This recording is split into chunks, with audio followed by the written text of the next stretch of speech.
An unusual scenario, to say the least, that's played out for the New Orleans Saints over the past year, but they're back to normal. Really, the first normal offseason and preseason that the Saints have had since 2009, which, by the way, was the year that they climbed to the top of the mountain and won Super Bowl 44. And the man who coached the Saints to that victory joins us now, Sean Payton. Coach, how are you, buddy? Good, Mike. Thanks for having me on. Hey, it's great for you to take some time. I know you're busy getting back into it. Last year, during that suspension, how did you spend a typical Sunday during football season?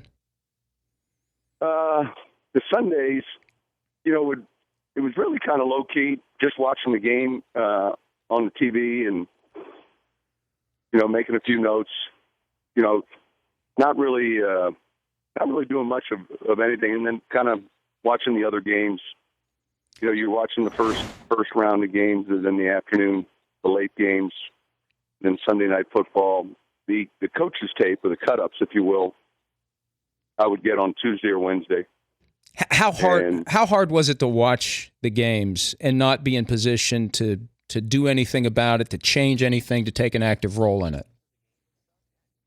Well, that was difficult. I think the harder thing, though, was just not having any contact with any of the people that you work for and with, not only with your own team or anywhere else in the league. I mean, not having contact for a year with so many of your friends in the industry and really guys that you're used to dealing with on a daily basis. That was the most difficult.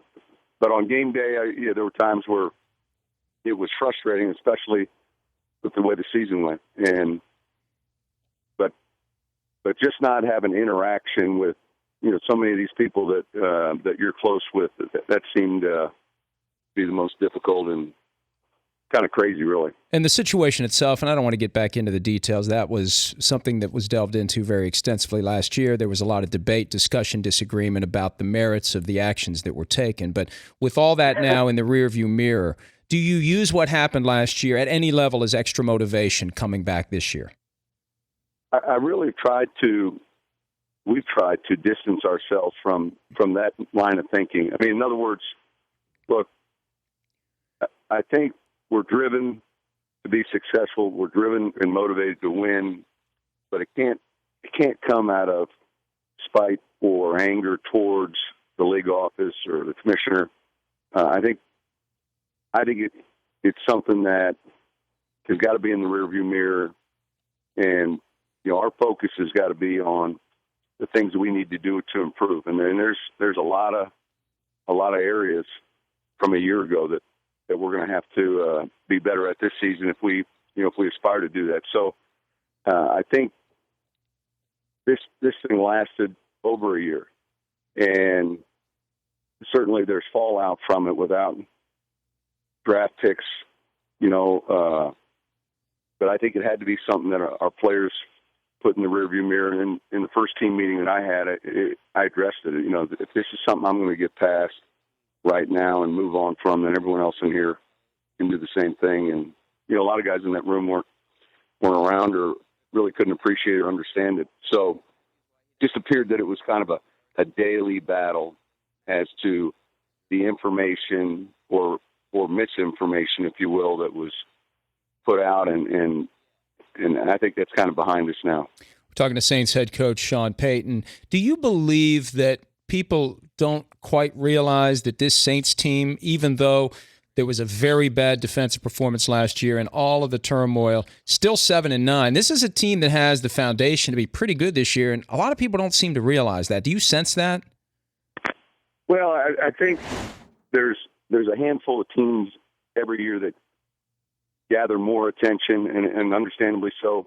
So much goes into that with regards to the health of players and how you play early on, I think, is critical. But I don't know that I sense that, Mike, as much. I mean, I've read and seen enough where I'm almost guarded the other way. This opinion that with the head coach back, they'll be right back to where they were in years past, and I'm real cautious about that line of thinking, just with the amount of things that we have to improve on. But when you're not the division winner, when you're not a team that was in the postseason, you're probably not on the A list of teams that get discussed, and that's fine. I mean, I understand that.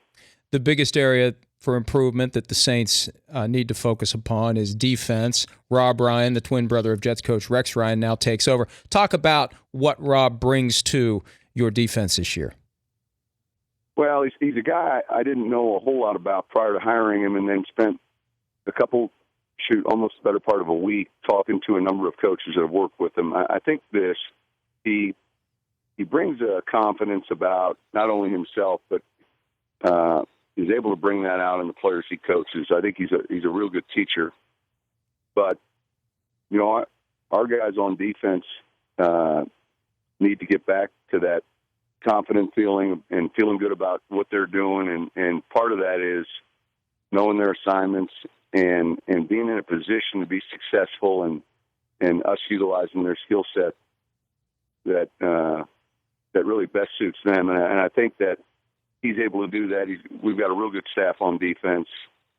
I would say early on I think we've seen a marked improvement. Now we'll have our second test here Friday with Oakland in the preseason. Our starters will play a little bit more than they did a week ago, and but I'm anxious to see how this preseason continues to unfold for them. But I think the confidence and a little bit of a swagger for these guys on defense was necessary. What's your primary goal when you go into a preseason game, Sean? Oh, I think last night we outlined this week's, 2 or 3 things coming off of the game we just played. So our goal this week, you could always say we want to stay healthy. I don't know that that's a goal. But our goal this week is really alignment assignment and getting set quicker than we were a week ago. I thought we were slow offensively. We were slow getting plays in, and that was me. Getting to the line of scrimmage, our tempo, I felt, was sloppy. Defensively, getting the play called, getting ourselves set quicker. So the speed of play offensively and defensively is something we're looking closely at. And then in the kicking game, our coverage units were poor last week. So we kind of outlined a few specifics. I think the primary goal, though, still would be evaluating and selecting the right 53. So there's a portion of your roster you know exactly what you're going to do with. There's another group of players, 20 players, 18 players competing for a handful of spots. I think that would be the number one goal. Now, Sean, one of the things that's come up this week, it's a back and forth between Robert Griffin III and his head coach Mike Shanahan about whether he'll play in the preseason, and inevitably we're going to be talking about whether he'll play week 1. How do you strike the balance between the bare minimum that the NFL requires you to disclose about player injury, but also helping the fans understand who's healthy, who's not, helping the media do their job? How do you find a way to walk that line? Well, it's more challenging during the season. I think during training camp, all the practices are open, and guys that work at it, because both practices are open. Now, the afternoon practice is really a walkthrough, and so we'll get 1 or 2 media guys that come to that practice, but we'll give updates probably every 2 or 3 days on selected players. I try not to at least get into, well, do you think in 3 weeks, 4 weeks, such and such will be ready? I think that's challenging. But the nature of the injury and an initial time frame, I think can help. I'm not aware of or really is in tune to. I know that they're not planning on playing RG3 in the preseason, and they hope he starts week 1. From afar, it sounds like that's a goal, and they're hoping that's the case. But I think in-season, Mike, becomes a lot more challenging. If the rule was you didn't have to say anything ever at any time about any player injuries, but also you couldn't find out any information about your opponent's injuries, would you prefer that system to what's currently in place?